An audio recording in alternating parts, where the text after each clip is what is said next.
Bonjour les gars, bienvenue dans la 5e vidéo de notre série sur le NLP les gars.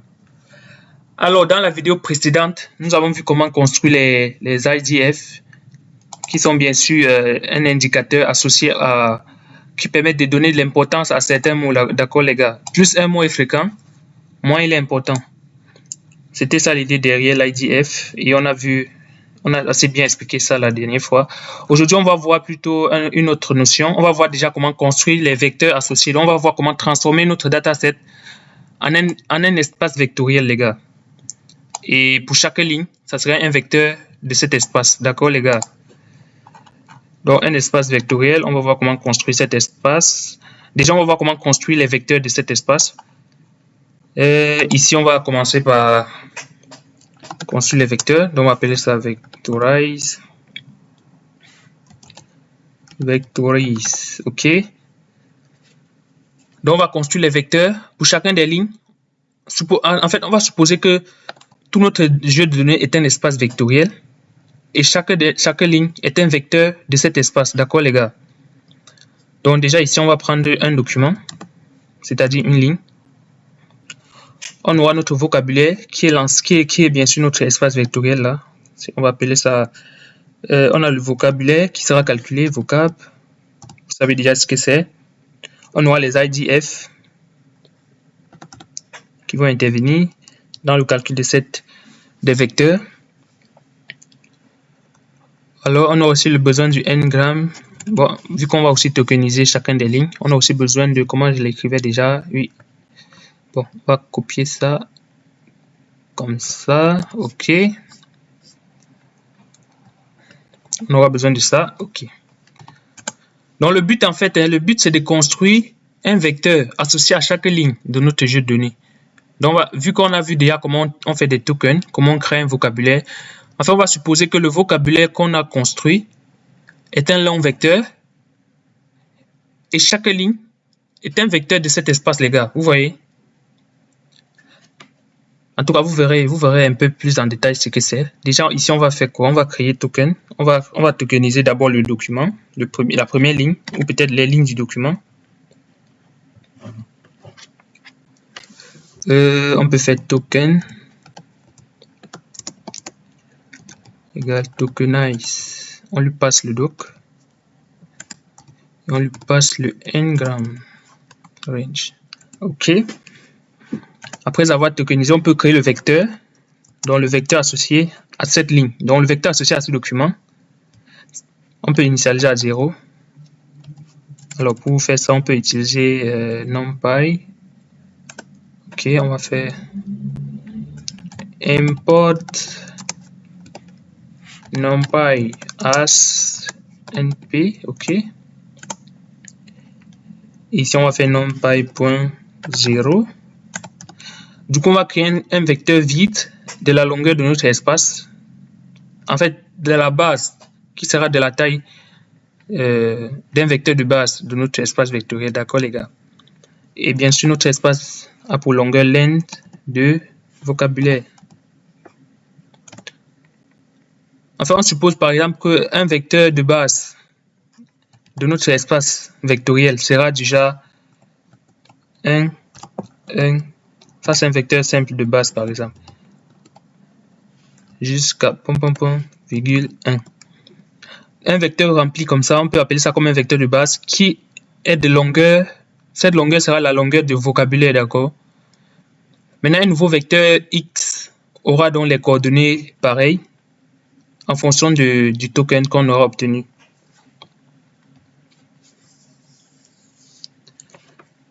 Ici, on crée d'abord un vecteur vide qui est la longueur du vocabulaire, donc qui respecte la dimension de notre espace, vectoriel. Alors, comment construire ce vecteur? Comment on peut construire ça? On peut d'abord on peut faire for token. For token in token. Ok. On peut faire if token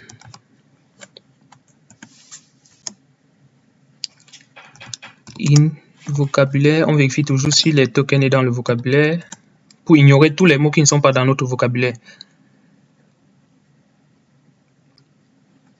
Alors, qu'est-ce qu'on peut faire?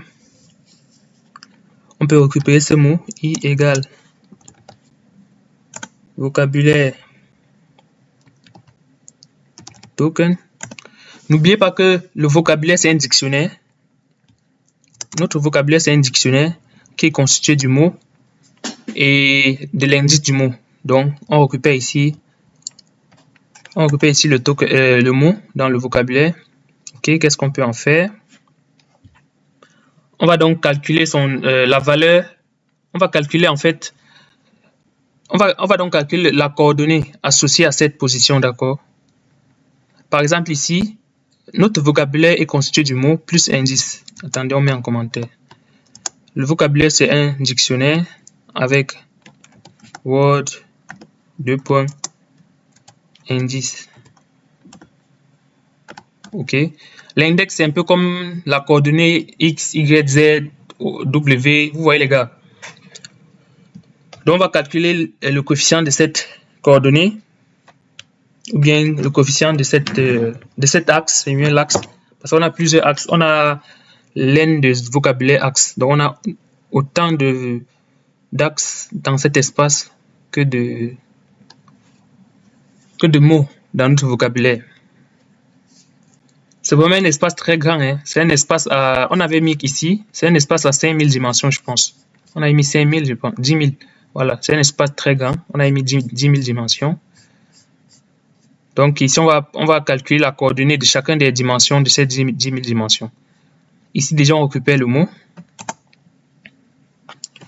On peut mettre à jour la coordonnée de la ième dimension.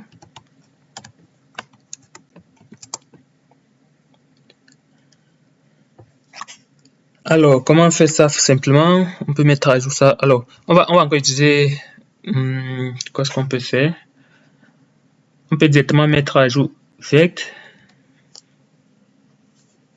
Parce qu'il faut qu'on utilise l'IDF fois le nombre de fois que ce mot apparaît.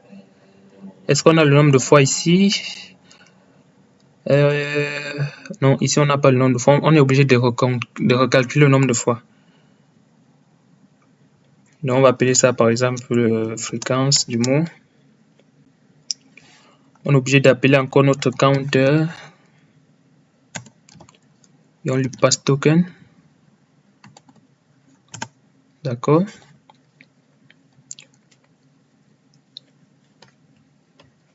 Comme ça ici on peut faire. Il va compter la fréquence du mot. Il va compter ici juste la fréquence du mot dans ce token. Hein. Oui, comme ça on peut récupérer la fréquence du mot qu'on appelait TF crochet token. Non, token sans S fois l'IDF du mot. Donc l'IDF du token. Voilà. En fait, ici on calcule, ici on fait juste un calcul.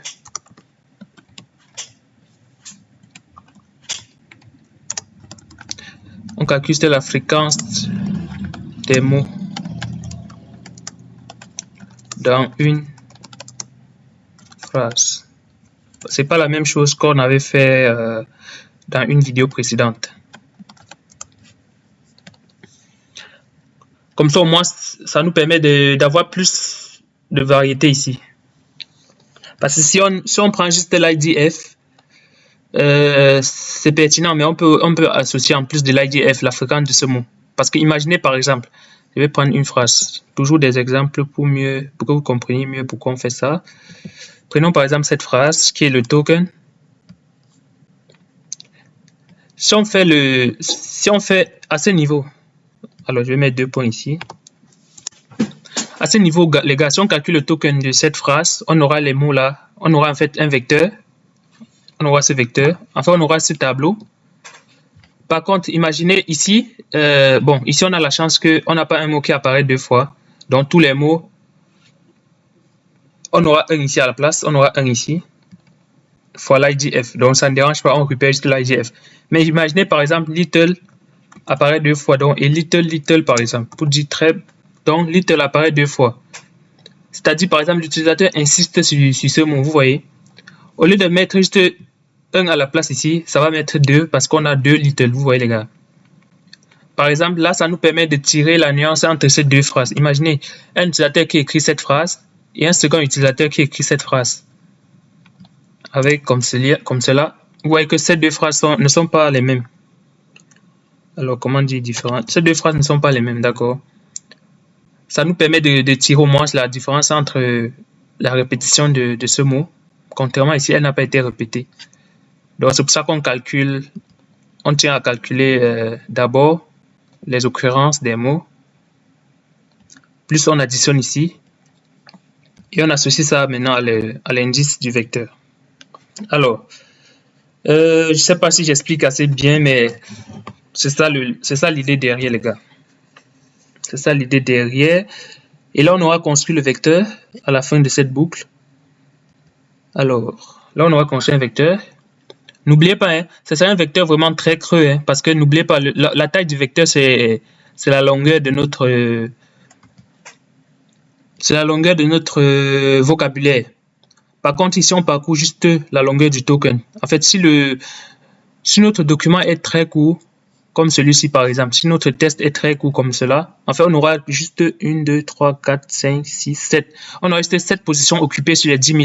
Vous voyez? Donc, c'est un vecteur très creux. Et sur les autres, on n'aura que 0, 0. En fait, c'est comme un vecteur. On est en train de construire un point dans un espace. Vous voyez les gars, comme dans un espace à plusieurs dimensions, on est en train de construire des points.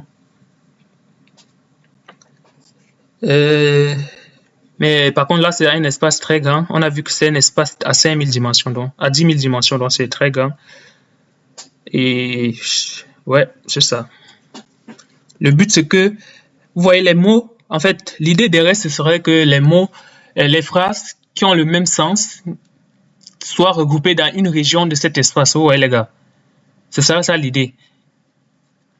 Donc les phrases en fait, l'intuition derrière, ce serait que les phrases qui appartiennent à un même sentiment soient regroupées dans une région de cet espace à très grande dimension. Vous voyez. Après, maintenant, on peut mettre en place un modèle qui va diviser cet espace et pouvoir faire la classification. Et là, on construit le vecteur. Qu'est-ce qu'on peut faire d'autre? Là, on a construit le vecteur. Je viens d'avoir une idée. Ce vecteur, enfin, on peut la normaliser pour que sa longueur soit égale à 1. Donc, on va normaliser ça. On a l'avantage qu'on a déjà des fonctions pour normaliser. Sinon, pour normaliser, c'est quoi? Vous prenez juste la coordonnée i que vous divisez par la longueur du vecteur. Et la longueur du vecteur, c'est racine carrée de la somme au carré. D'accord, les gars? Mais on a déjà une fonction qui nous permet de normaliser qui s'appelle... je parle ici de la norme L2. On a déjà une fonction qui permet de faire ça, mais j'ai oublié dans quelle librairie elle se trouve cette fonction. Je pense dans NumPy, il y en a.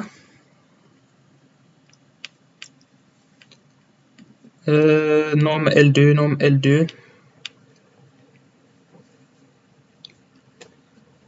Je pense dans NumPy, il y en a, mais je pense aussi on peut aussi faire import, non, from. En tout cas, on va essayer de voir d'abord s'il y en a ici. From scikit-learn.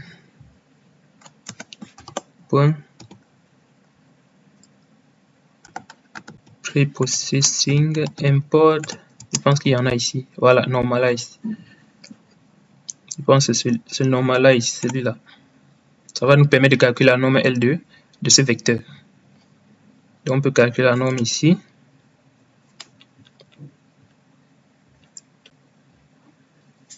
En fait, le fait de calculer la norme, c'est très important parce que ça nous permet aussi que les données ne soient pas très dispersées. Parce qu'imaginez, certaines valeurs ici sont très grandes, on aura des coordonnées très éloignées. Or, en normalisant, on est sûr qu'on est contenu dans pas dans un cube, mais on est contenu dans un espace où les valeurs sont comprises entre 0 et 1, d'accord? J'ai pas envie de dire dans où la longueur entre l'origine et les points est compris entre 0 et 1. Alors, qu'est-ce qu'on peut faire là? On va normaliser. On a importé normalize ici.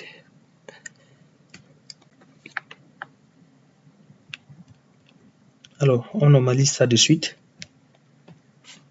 On va faire vec. On va faire vec égale norme de vec. Je pense qu'il a besoin d'un tableau. Donc, norme de vec. Et on récupère le premier élément. Voilà. Je vais mettre même un commentaire ici pour vous. Qu'on va appeler normalisation. Normalisation L2. Voilà. La norme L2, c'est ça. Et là, on pourra retourner return. En fait, c'est vraiment ça le cœur de notre sujet, les gars. Le fait de construire des vecteurs comme ça. Et si vous comprenez l'intuition derrière, comme j'ai dit tout à l'heure, ça permet de regrouper, en fait, c'est comme si on regroupait des points. Chaque ligne de notre dataset sont vues maintenant comme des points dans un espace vectoriel, les gars. Et les points similaires seront dans la même région. C'est-à-dire les points qui ont le même sentiment ou les phrases qui ont le même sentiment seront regroupées dans la même région. Et plus tard, on pourra maintenant créer un modèle qui nous permet de classifier ces points. Là, on a normalisé. Qu'est-ce qu'on peut faire d'autre? Bon, on va s'arrêter là. On est déjà à 16 minutes. J'espère que tout... Bon, est-ce qu'on doit tester quand même? En tout cas, je pense que tout sera bon. On pourra tester plus tard. Je pense que tout est bon. Sinon, parce que ici, on a ça. Bon, je pense que tout est bon, les gars. Là, maintenant, on a construit un vecteur. Je propose en tout cas, on va même directement construire l'espace. Parce qu'ici, on construit juste un vecteur dans cette fonction. Et créons maintenant une fonction qui parcourt tout notre document et construit tous les vecteurs. Créons une fonction ici qu'on appelle... appelons-la comment? Appelons-la TDF. ID transform.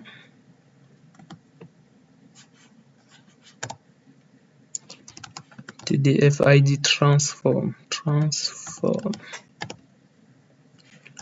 Ok, lui prend en paramètre tout notre document avec S, c'est-à-dire prend tout le dataset et il prend aussi le vocab.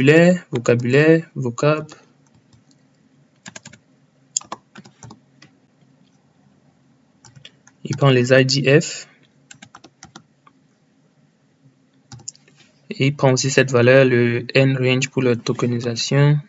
En fait, le but de cette fonction, c'est juste d'appeler cette fonction dans une boucle pour construire tous les vecteurs de notre dataset directement. Parce que comme vous avez vu, cette première fonction vectorise juste une ligne. Donc là, on est bon. Et on fait ici return. Alors, on va retourner ça sous forme d'un tableau NumPy. np.array.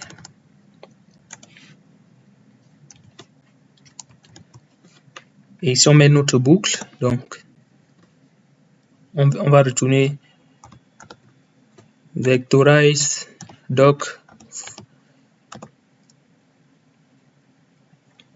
On va par exemple faire vectorize doc for doc in doc avec S for doc in doc. Voilà. Comme ça, on vectorise tout ça. Et ici, on met les paramètres associés. On a doc.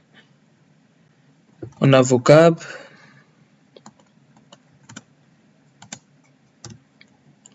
On a doc, vocab, IDF. Et enfin, on a besoin de nRange. OK. Voilà.